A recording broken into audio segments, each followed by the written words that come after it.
Yes, I remember. Yeah.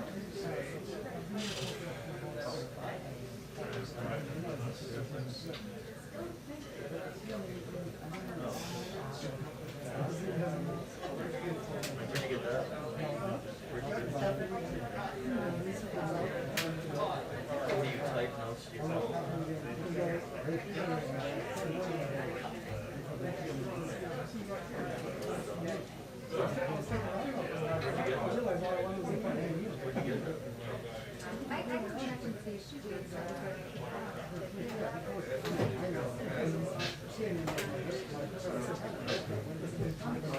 But yeah, I do. Yeah, you can't see it. No. I didn't string it under my shirt or anything. I think it's fine. Thank you. I usually go. I don't. I'm sure we pay for content, but Oh, yes, it was.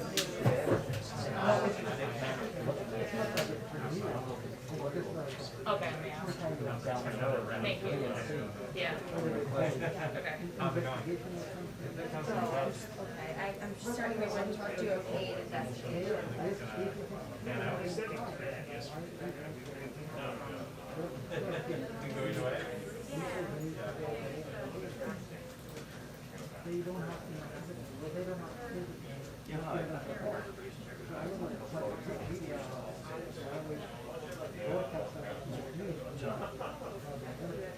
I can certainly check and see if that okay, yeah, sounds good. I have not seen Kevin. He's been on our air a couple of times though, so he's still around. He's having fun with that, so.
We have our rotation filling in, so it'll be me or somebody else.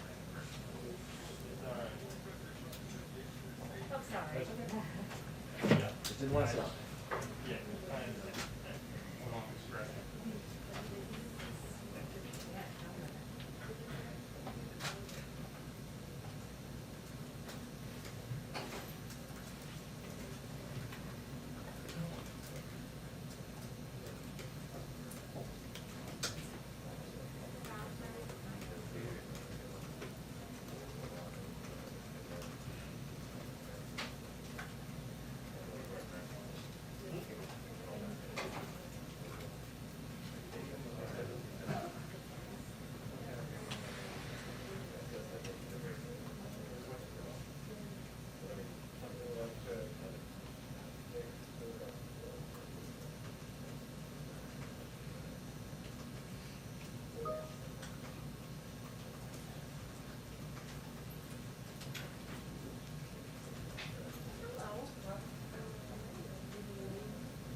it's a source of tension. Not that.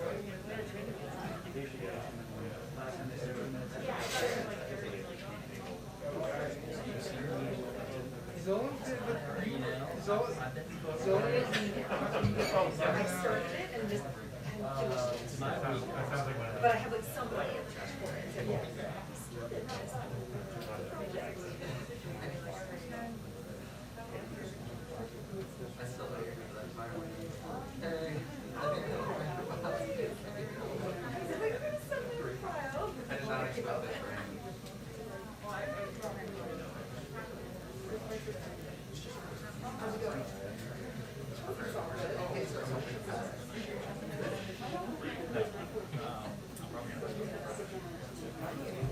Who's gonna take that bullet? That's my thing. Start with like surface transportation, and then. Well, I wanted to ask a fake question today. Was afraid Josh would stand up and fight me, like halfway. I'm happy to link arms on that one. Let's do it. That's good.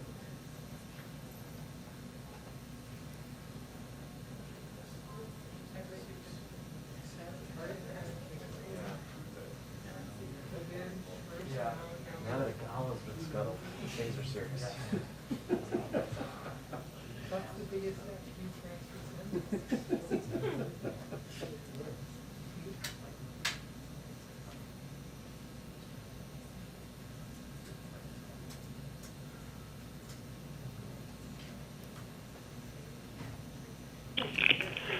2-minute warning. We have a 2-minute warning on the briefing. Thank you.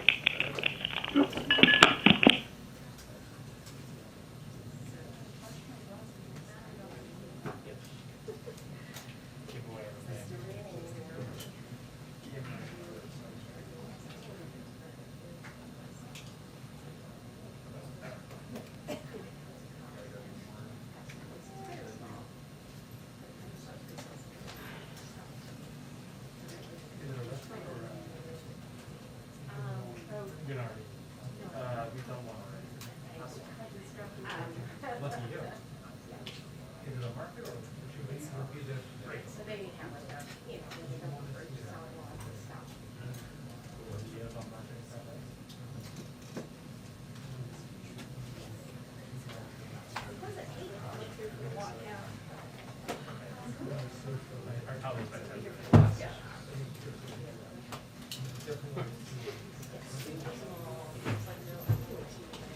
Yeah, that's. Can I feel the humidity in here?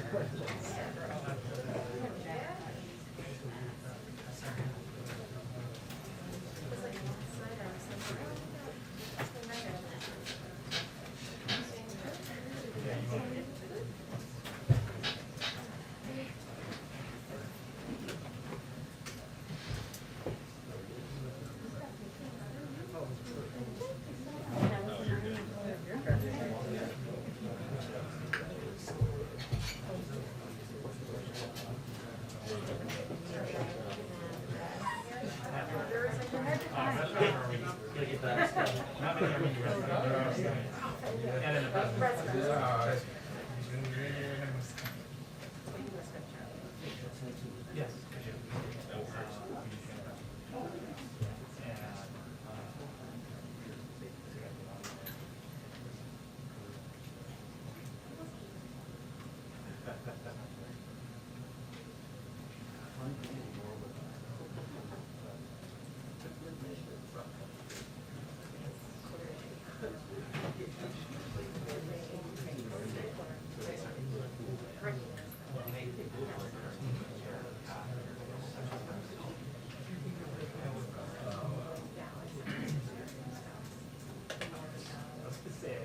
Oh, yeah.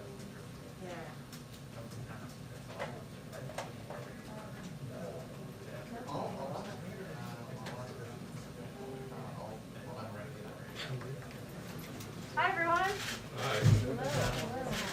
Okay. A couple items for all of you at the top. Yesterday, President Biden announced a historic trilateral security partnership with the United Kingdom and Australia, two of our closest allies, to ensure peace and stability in the Indo-Pacific. It demonstrates our commitment to revitalizing our alliances and strengthening them to take on the challenges of the 21st century. As we've said, we're committed to strengthening historic bonds and working through new configurations like the Quad and AUKUS. A free and open Indo-Pacific region is critical to the security and prosperity of the American people, and this partnership will help defend our interests there for generations. As the leaders made clear, we believe this new initiative is especially important given the changing strategic environment in the region. We will continue to work with our allies and partners, including in Europe, to maintain a free and open Indo-Pacific, and we're looking forward to our continued cooperation in this critical region. Also wanted to highlight that yesterday, the Business Roundtable, which represents many of America's leading companies, sent a letter urging Congress to act swiftly to address the debt ceiling, underscoring that Congress, quote, Congress has the authority to lift the debt ceiling to safeguard the full faith and credit of the United States and the responsibility to do so. They warned of the catastrophic economic consequences of failing to address the debt limit, saying it would, quote, produce an otherwise avoidable crisis and pose unacceptable risk to the nation's economic growth, job creation, and financial markets. Of course, we agree. Two more items. Wow, it's pouring out there. Today, 15 recipients of the Nobel Prize in Economics released a letter in support of the president's Build Back Better plan and his economic agenda to support the middle class, writing that it will make, quote, critical investments in human capital, the care economy, research and development, public education, and more, which will reduce families' costs. Importantly, these distinguished economists echo the president's case that the infrastructure deal and Build Back Better package will both lower costs for families and, quote, ease long-term inflationary pressures by investing in our economic capacity and allowing more Americans to participate in the economy. Finally, just a quick update, since I know many of you have asked. The president did speak with Governor Newsom yesterday and congratulated him on his win Tuesday. The two spoke about how the victory was powered by the governor's strong leadership in the response to COVID and the need for continuing to talk about a science-based approach to fighting the pandemic. The president told Governor Newsom he was honored to have campaigned for him, and they both agreed the focus must continue to be on crushing the virus and getting the economy back up and running, the need to address the climate crisis through the Build Back Better agenda, and showing government can deliver for the American people. Jonathan, go ahead. Thank you, Jen. A couple questions on the same topic, this agreement announced yesterday, the AUKUS agreement. In particular, the reaction from two different countries. First, China, who accused this agreement of escalating tensions in the region and said it was reflective of a, quote, Cold War mentality. Do you have a response to that? Is President Biden looking to escalate a Cold War with China? No. This partnership announced yesterday is not about any one country. This is about advancing our strategic interests, the strategic interests of the United States, upholding the international rules-based order, and promoting peace and stability in the Indo-Pacific. And I would note that the United Kingdom and Australia also have a long history, as does the United States, of upholding the international rules-based order. So our hope is that the three countries who have consistently worked with regional supporters to support a secure and stable and peaceful Indo-Pacific can now work together to do exactly that. As it relates to China, we welcome stiff competition with the PRC. We do not seek conflict. Obviously, the president spoke with President Xi just a few days ago, and certainly we're committed to maintaining an open, high-level dialogue between the leaders. The other country reacting strongly to this is France. The French foreign minister deemed it a, quote, stab in the back, compared it to a unilateral decision like the ones made by former President Trump. Just now, France has canceled a gala here in Washington that was meant to celebrate friendship with the United States. What reaction do you have to France's rather outraged response to this agreement? Well, I would first say that we value our relationship and our partnership with France on a variety of issues facing the global community, whether it's economic growth or whether it's the fight against COVID or addressing security throughout the world. And that has been a long-standing partnership for many, many years. I would leave it, of course, to our Australian partners to describe why they sought this new technology and why they pursued this technology from the United States. As you know, part of their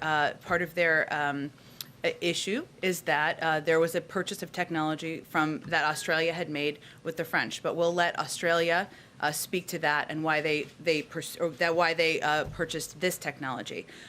We cooperate closely with France, as the president said yesterday. We have a range of shared priorities in the Indo-Pacific, and that will certainly continue. We don't see this from our end as a regional divide. We see this as areas and security issues that we want to take on together. Last one, and then I'll hand off. On the same subject, the French have also said that this is undermining relations with the U.S. and its European partners, and they said they were blindsided by this deal.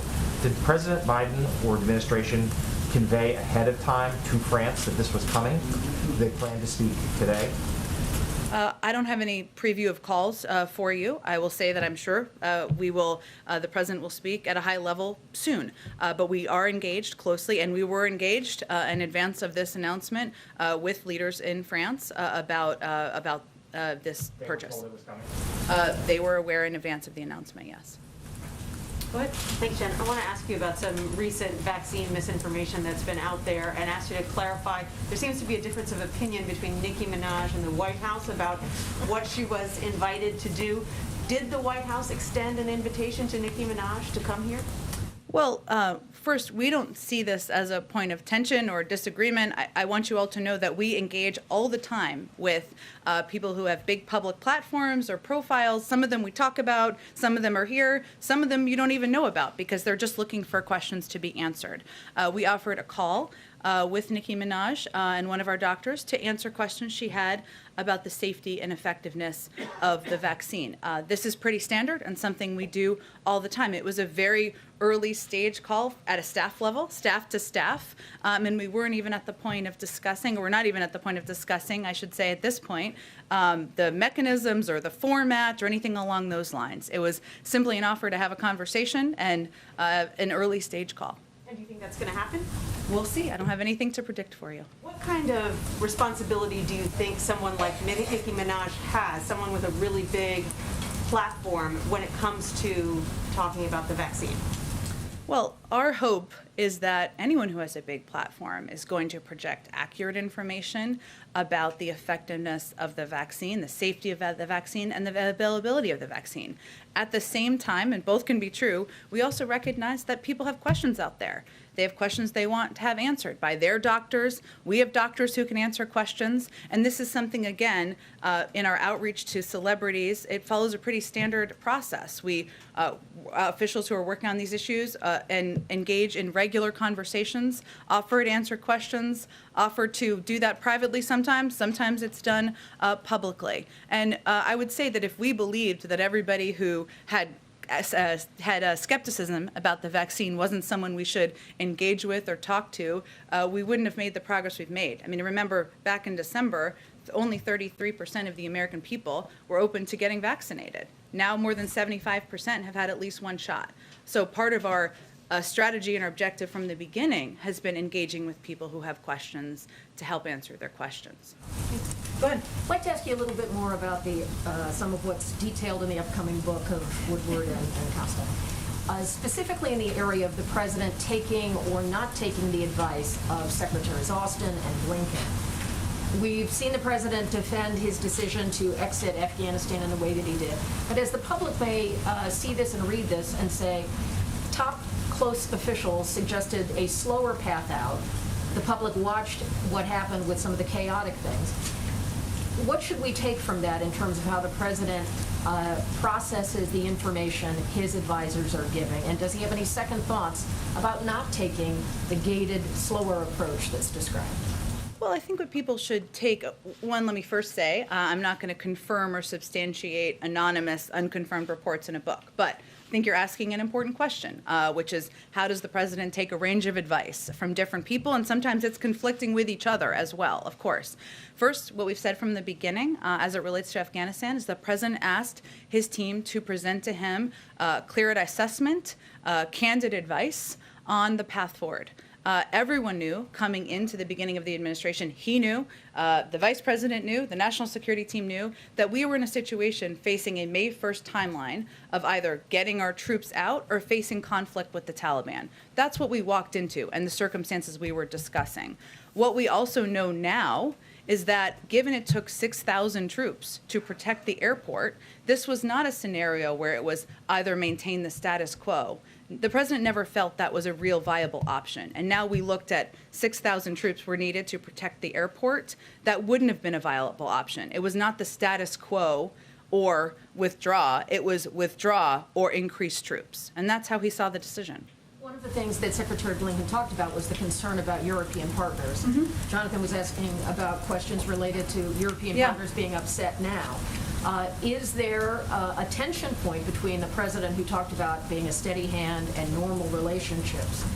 When the French are mad today, they were other NATO partners and others were unhappy about the exit. Is there an issue there where the president is going it without consideration of those partners? I don't think the president sees it as without consideration. There was extensive consultation. There was extensive briefings, both at the Secretary of State's level, at the Secretary of Defense's level, in advance of the president's announcement in May about his decision to withdraw our military presence in Afghanistan. It doesn't mean that all of our allies and partners are going to always agree with everything we do, nor do we always agree with everything they do. But sustainable and good diplomatic relationships mean you work where you can agree and you sustain strong partnerships to address global issues in the world regardless. I think what the president's view is here is that, his decision to withdraw our troop presence in Afghanistan was, as he's talked about extensively, in large part because he felt it was a 20-year war that had gone on far too long, that did not have a military outcome that would be successful, and that it was in our national interest to do so. Also, our resources as a country, as a national security team, are not unlimited. And he wants to have the capacity and the ability to have partnerships like the one we announced last night, that is an important partnership moving forward for security in the Indo-Pacific, to address big issues, whether it's technology or cyber or even climate. And that's what he feels the United States should be focused on. One very different, separate. Many of us were in the East Room watching the president. We've seen him on many occasions where he has a repeated cough. What is the situation with that cough, and is that a concern? It's not a concern. We have a doctor who travels with him, obviously, who checks in if it is ever warranted, and certainly that continues to be the case, as it has been since the beginning of his presidency. Is there an explanation for why he coughs so frequently in situations like that? I'm sure you saw it. I did. I don't think it's an issue of concern. I think there are a range of reasons why we may need to clear our throat, or we may have a little light cold, and that's certainly something that presidents, elected officials, reporters, spokespeople can confront, but it's not an area where we have a medical concern.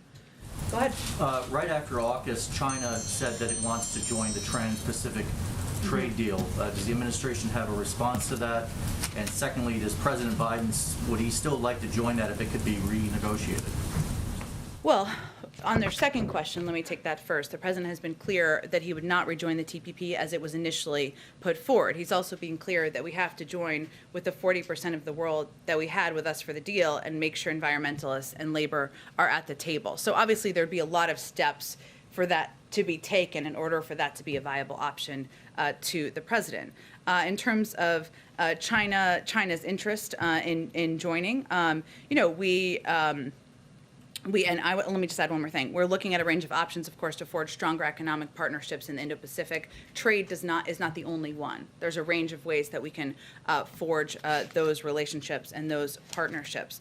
Obviously, as it relates to China's interest in joining, we'd leave it to those countries to certainly determine. We're going to continue to work with other countries in the region on economic partnerships and relationships, and if there's an opportunity to renegotiate, then that could be a discussion we could be a part of. Has President Biden promised to Leader Schumer that he will help lobby for changes to the filibuster on voting rights if needed? The president has promised Leader Schumer that he will help get voting rights passed into law. There's obviously been some important developments over the past couple of days that the president sees as a positive step forward. Additional compromises, that could be a path forward. So the president wants to stay closely in touch, work closely with Leader Schumer, and determine what the next steps are to get this passed and move forward. Broach the subject of the filibuster on that. There are a range of topics that are discussed and raised. The president's view hasn't changed. There are more steps forward in the president's view to get this passed. Go ahead. Can you give us any readout or update from the president's meetings with Senators Cinema and Manchin earlier this week? And can you confirm that he's speaking today with Schumer and Pelosi and what he plans to discuss with them? Sure. He is speaking today, or he does plan to have a conversation today with Speaker Pelosi and Leader Schumer. As you all know, Speaker Pelosi is overseas. It's a virtual conversation, and certainly moving the Build Back Better agenda forward, the infrastructure bill forward, and the president's legislative agenda forward will be the central part of the conversation today, as it was when he met yesterday with Senator Manchin and Senator Cinema. We're in the middle of the process, so the president knows and is that he's going to need to be, he's eager to be very engaged directly with senators, directly with leadership to move this forward. I will note, though, I know there's been a focus on just a couple of members, very important members. We are engaged with a range of members, and the president is as well. Senators, members of Congress, moderates, progressive, across the political band as we work to move this forward. Do senators indicate any cap that they would support in terms of the reconciliation package? I will let them speak to what their interests are. I know they have both spoken to their interests publicly on many occasions, so I will leave that to them. And can I ask also, Anthony Fauci has said that he would support the notion of requiring either vaccinations or a negative test for domestic air travel in the U.S. for passengers, not staff. If he supports that, he's the president's chief medical advisor. Why haven't you done that? Well, I would say, right now, last week we announced some bold, ambitious steps that were supported across the board from our health and medical experts. Right now, our focus is on implementing those. Part of that was also doubling fines for people who were not wearing masks on planes, a step that we feel would help keep people safe on flights and reduce the spread. We haven't taken options off the table, but I don't have any updates to share with you at this point. Our focus is on implementation of the big steps we announced last week. Do you have any update on the Fed chair? I do not. Phil was going to ask, so I know it's a big question on Phil's mind. Go ahead. It's okay. Don't hide behind Phil. Go ahead. Thanks, Jen. Yesterday, the president announced a second global climate summit, and he's been really doubling down on these ambitious goals to reduce greenhouse gas emissions. So I want to ask about the Line 3 pipeline. Enbridge, the energy company, says it's almost complete. It could be operational by this fall. We've talked to opponents and climate scientists who say that from a potential emissions standpoint, it's the equivalent of bringing online more than 40 coal-fired power plants. We know there's ongoing litigation. We've reached out to DOJ and Army Corps of Engineers. But Representative Ilhan Omar and her colleagues wrote specifically to President Biden asking him to look into this pipeline. I just want to know if the president's reviewed that letter, if he plans to respond. Does the president plan to consider, is the president even considering asking the Army Corps of Engineers to review some of their permits on this one? Well, as you said, it's in the middle of active litigation. So that is where we are going to leave it be. We are certainly aware of the concerns, of the expression of viewpoints on this particular issue, no question about it. But we're going to, it's in the middle of active litigation, so there's not a lot I can say from here on it. I would say that on climate and the president's climate agenda, he has a very ambitious approach that is reflective of the agenda that's moving forward and moving through Congress, something he's talked about with a range of members, over the course of the last couple of weeks. But there's not much I can say beyond what we've said to date. Yeah, but zooming out, we've talked to some climate scientists who say that, who just really question whether it would be possible for the president to meet his own goals with reducing emissions if new pipelines like this one, if new fossil fuel infrastructure basically get more oil to the market. So are you confident the president can meet his own goals here? And do any new pipelines like this kind of undermine the president's message that the United States wants to be a global leader on this? Well, again, there's active litigation, so that's where it sits. But I would say that in terms of the president's climate agenda, it's not just one thing. He has taken a range of steps, announced steps steps to drive American leadership forward on clean cars and trucks. That's something he can do on his own. Obviously, there are a number of components that are included in his Build Back Better agenda in the infrastructure bill that will take significant steps to moving things forward. He's been a leader in getting us back in on the having a seat at the table on the Paris Climate Agreement. So he has taken across the board steps, every step step he can take within his control to move the climate agenda forward. He's identified climate as a crisis facing his presidency and is eager to work with activists to continue to get the job done. But if something's in active litigation, it's in active litigation. Go ahead. Thank you, Jen. Quick question about the security partnership.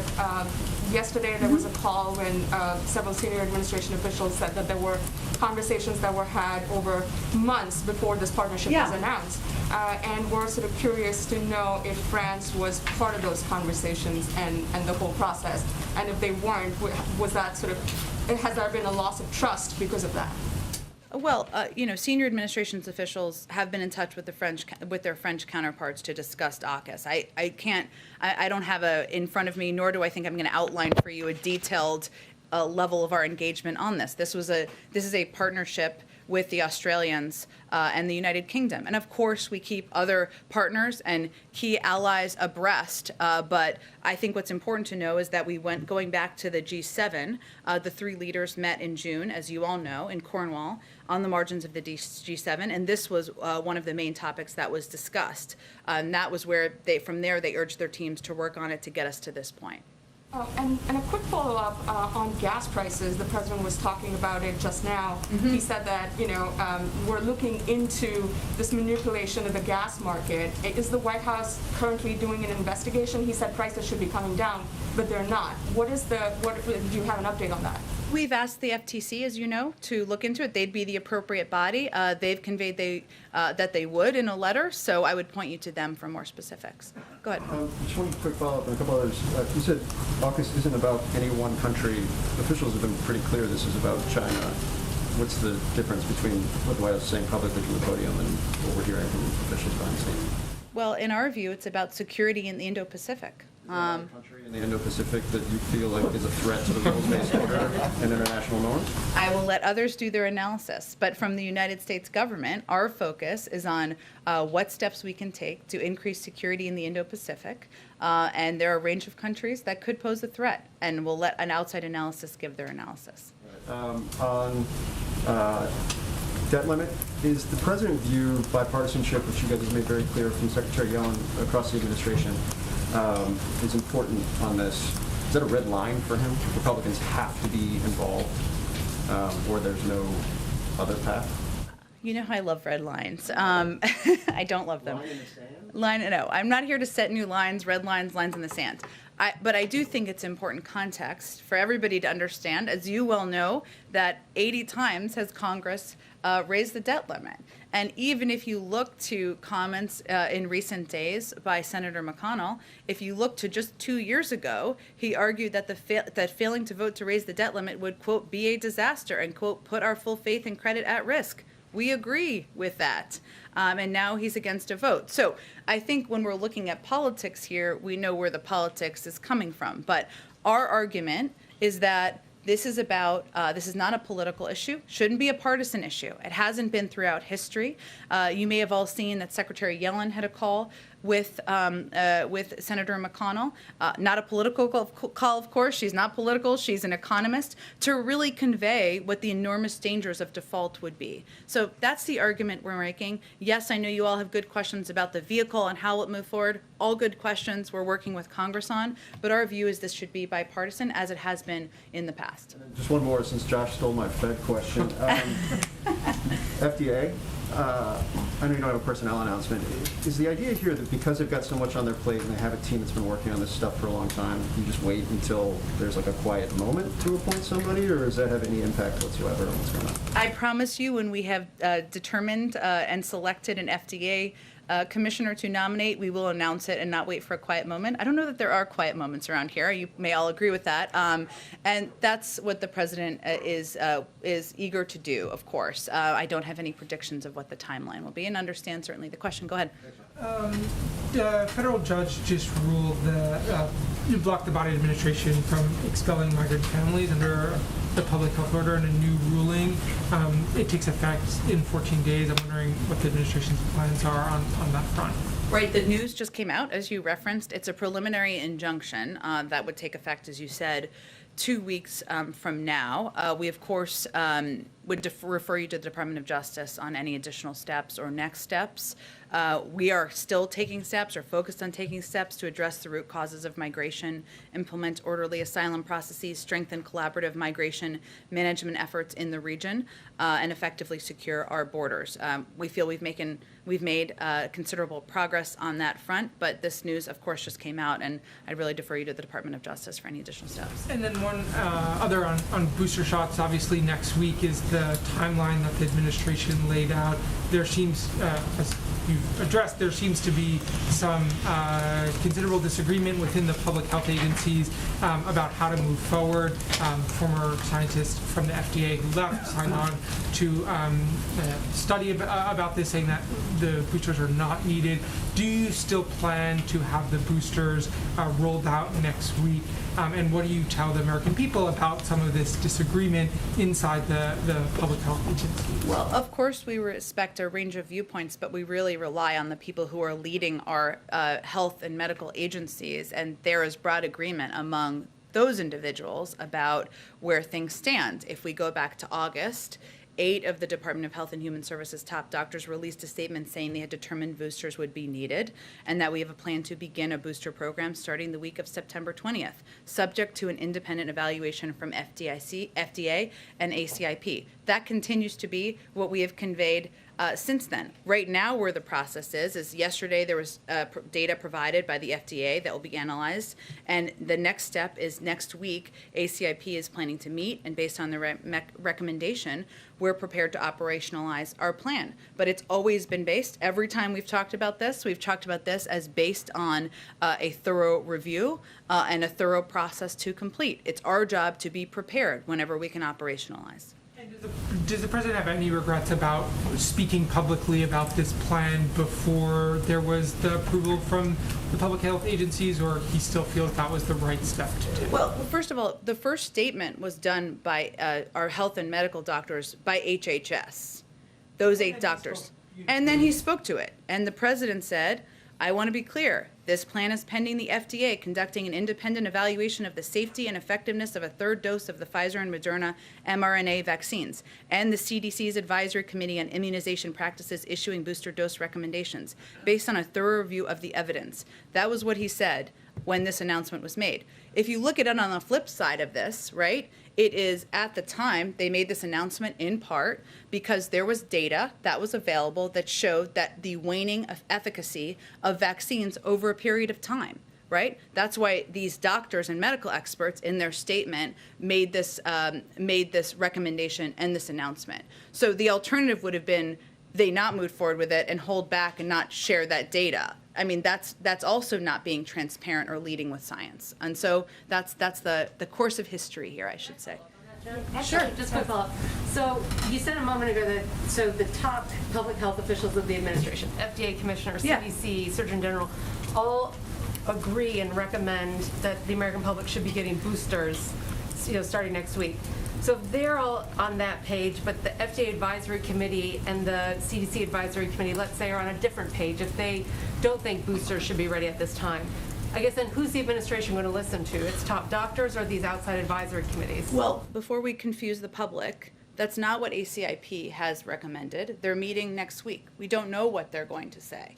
What our health and medical experts have said, and they have been very consistent on this, Dr. Walensky, based on the FDA review and ACIP, and exactly as you said, the note that immunocompromised people actually never got really good immune protection to begin with, we noted that as of now, we should be offering a 3rd dose of the vaccine. Janet Woodcock, so it is true, we don't have all the data. We have a lot of data from both this country and other countries in the effects of waning. We don't have all the data on the most all the safety data and so forth. Those studies have been completed and should be available to the FDA soon. Our objective is to be prepared should all of this process move forward. It's always been pending the approval of the ACIP and the FDA. All of these doctors have said this could be needed. They've said in their statement, 8 of them said they had determined boosters would be needed. Now it's going to go through the process. That's what's happening over the next week. So we're not going to predetermine what that process is going to say. I have a follow-up on that from the FDA. You guys will follow whatever the agency, whatever those advisory committees recommend, you guys will follow their recommendations, Yeah. right? Yes, of course. Go ahead. No, I'll go to you next, Emerald. Go ahead. Thank you. I have one quick follow-up on the booster Sure. question. So say the rollout does get delayed. I understand the president said that we've purchased boosters to be ready for Yeah. this.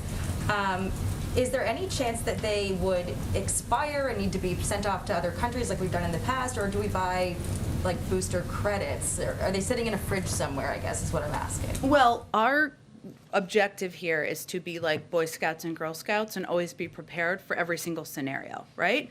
And so that's why we wanted to make clear we would be ready to operationalize, right? In terms of, so we are preparing for all contingencies and all scenarios. We'll see what the ACIP says, and then we'll be able to lay out for you where we go and what that means moving forward. I will say we have never felt it to be, we feel it's a false choice to suggest it's either give to the world or not. We are continuing to increase the supply of vaccines we're giving to the world. We will continue to have more announcements on that because we want to be the arsenal of vaccines to the world, and we are giving more than every other country in the world combined. At the same time, we're going to maintain a supply for the United States and for American citizens and for people living here, so that we can give out the booster should that be go through the approval process. And then I wanted to get to the hearing on the Hill with General Miller. The president told ABC back in August that none of his advisors recommended leaving 2,500 troops in Afghanistan. General Miller told the Senate Armed Services Committee that that was exactly what he recommended. Was the president's answer in that interview an honest answer? First of all, I'm not going to get into details of private advice that the president gets from his national security team or military advisors. What is clear is that the president asked for, welcomed, candid, non-sugar-coated advice on Afghanistan and what we should do given what we walked into, which was a deal struck with the Taliban with a May 1st timeline, including the release of 5,000 Taliban fighters, where we would need to get our U.S. Forces out. Otherwise, we would face conflict. That's what he was facing. In terms of the mechanisms of who provided what advice through what forum, I'm just not going to get into that level of detail from here. Hear specifically the recommendation from the commander on the ground in Afghanistan that he feared that a full withdrawal would be devastating and should not happen. He was provided a range of advice. I'm not going to get into more details than that, but what's important to note at this point is it's crystal clear that 2,500 troops would not have been sustainable on the ground. It would have been either increase troops on the ground or withdraw troops on the ground. And the president has been clear many times he was not going to send thousands and thousands more troops to fight a war the Afghans did not want to fight themselves. And then I wanted to get also to the debt limit. Sure. Following up on the question earlier. The Democrats, when they had control, unified control in 2010, raised the debt limit unilaterally. What is different now, and why doesn't the president just encourage Democratic leaders to do this on their own and diffuse that crisis?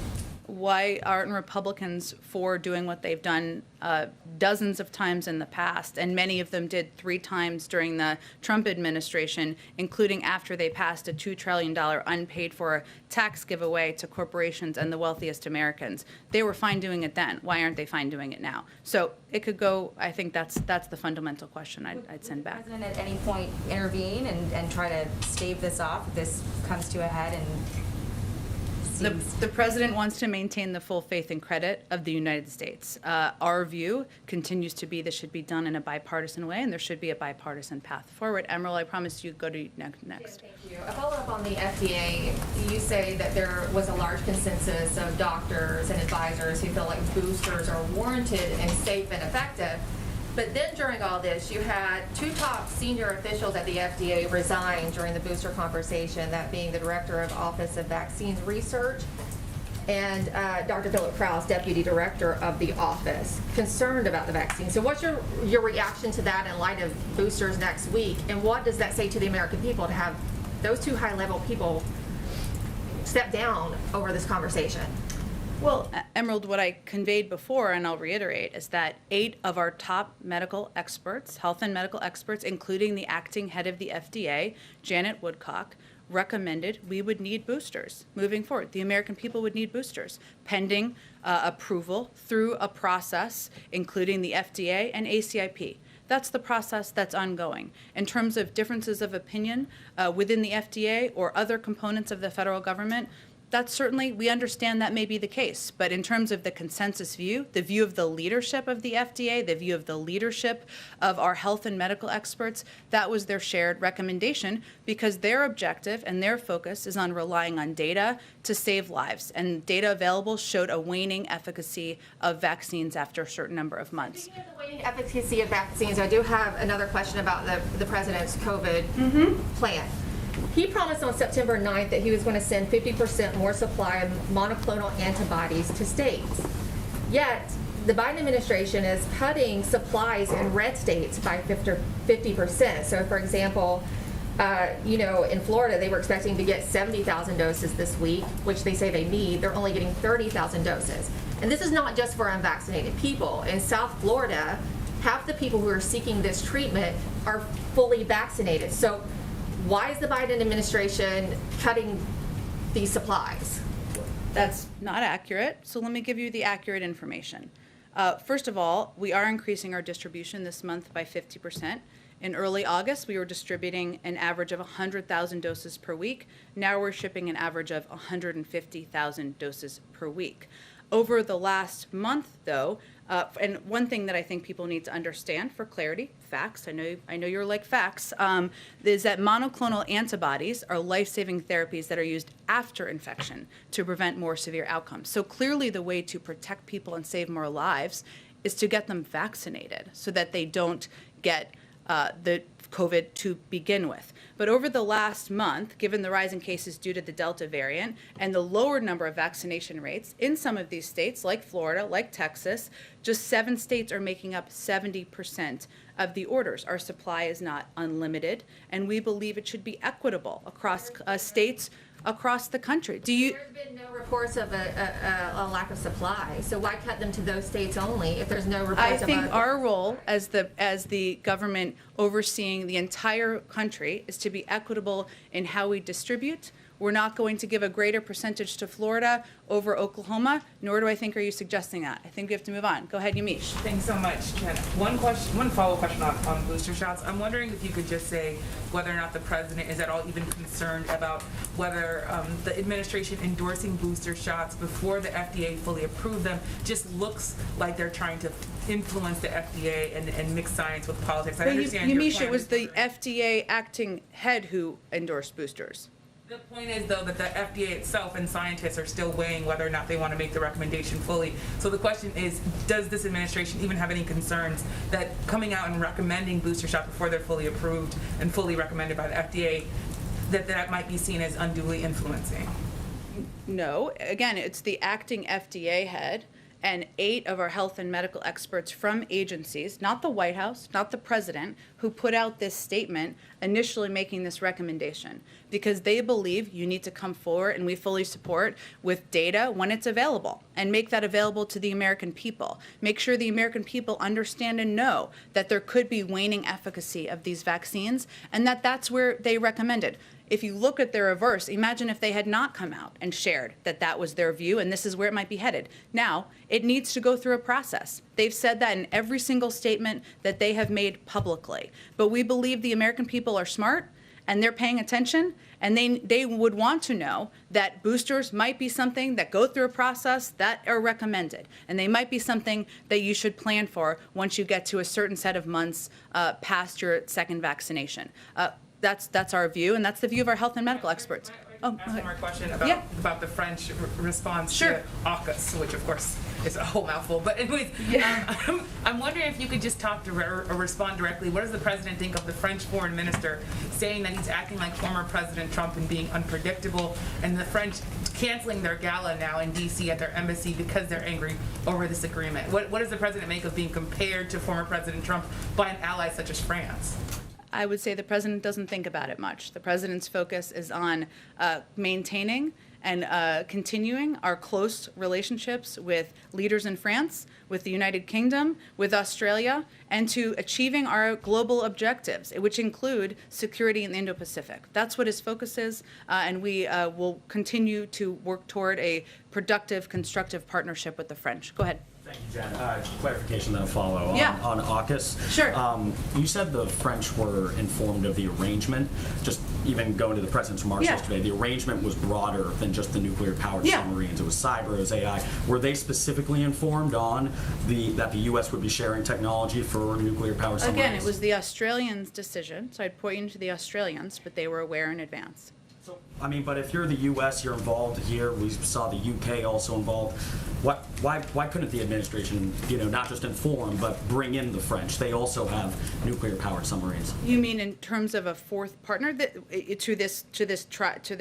I'm not sure what your question is. I do. I mean, in terms of a fourth partner and get them engaged as well. It's another ally to also share this technology. It's clear based off the statements today that they had the intent to or also expressed a desire to. Well, this is not the only global engagement or global cooperative partnership the United States has in the world. The French are a member of the G7. They're a member of the G20. We work with them on a range of issues, and we will continue to.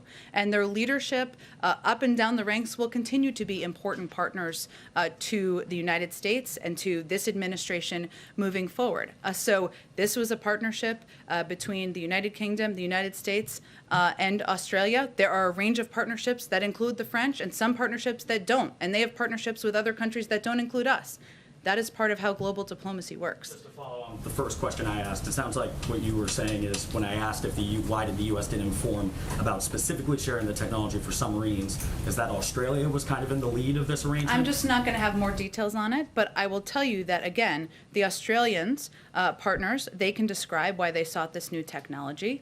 It was their effort to do that, so I would point you to them for more details. And then just quickly on Greg Abbott has issued a statement. He has directed his Department of Public Safety and the National Guard to shut down 6 points of entry along the southwest border.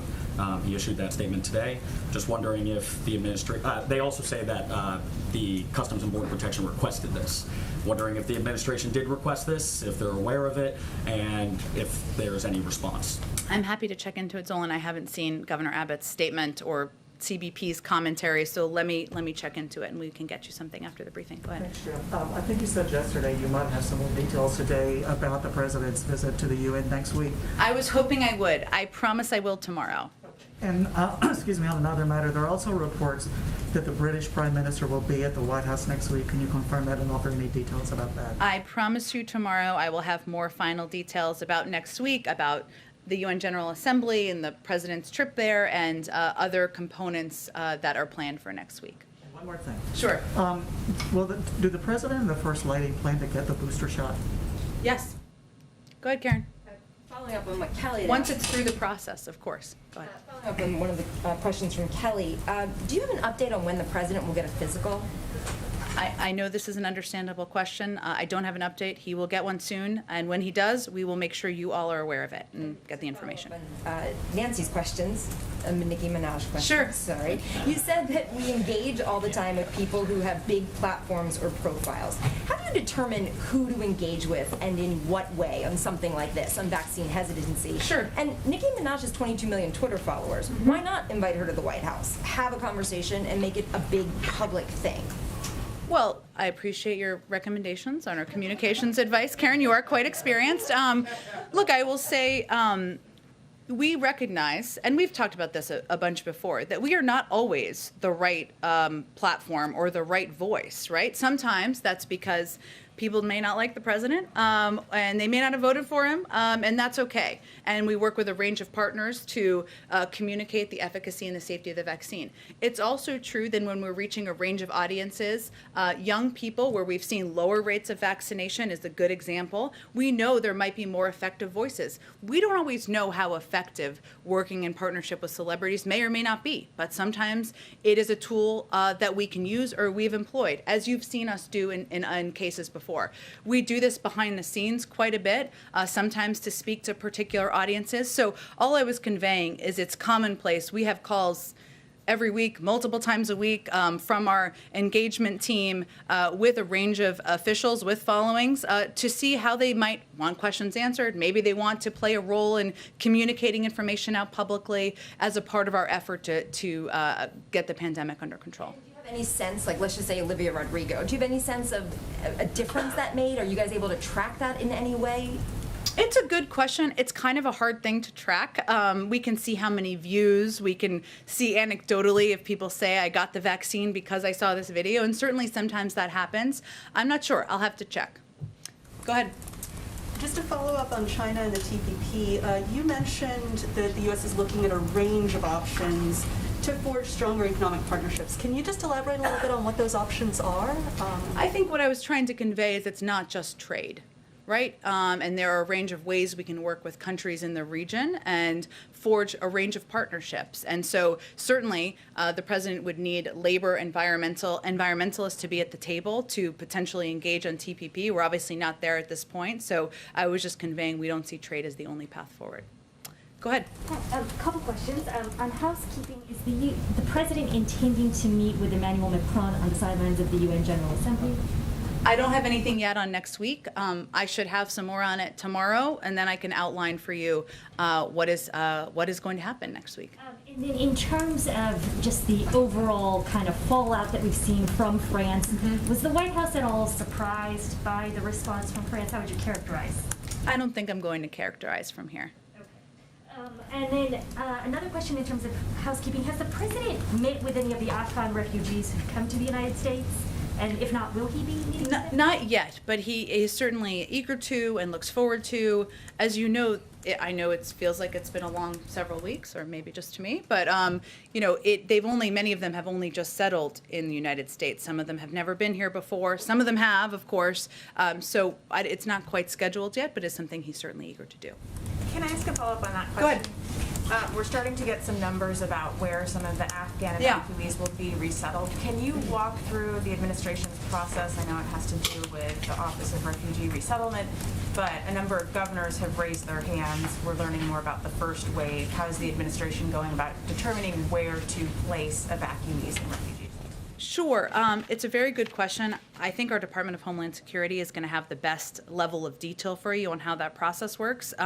Or I can also ask former Governor Markell to come out here and talk with all of you one day soon, which I'm sure you'd be interested in. So let me venture to do that and see if DHS has more of a rundown for you. And one follow-up on the ask by the administration to Congress for more than $6 billion in funding to help with resettlement efforts. What happens if you don't obtain that money, and also some of the immigration policy fixes that have been requested?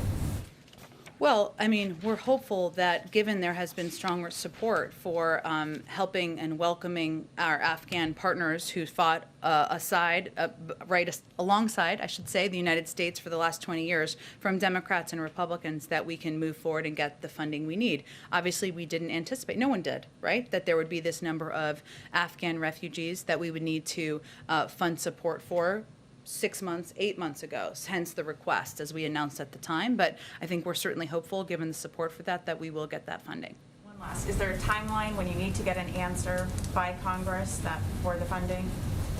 I'm not sure there's a timeline. I'm happy to check with our legislative team and the refugee resettlement team to see if they have one there focused on. Go ahead, one more. The Deputy Director of the FBI said that there's no sign so far from Russia of any cracking down on the cyber activity. Does the President have anything new to tell the country about that? Because it was a big deal and it's gone kind of quiet. So what's happening? I think, as the President said at the time, we didn't expect this to be a light switch that would happen overnight. There's ongoing discussions, ongoing conversations at a diplomatic level, and that's something our national security team is engaged with.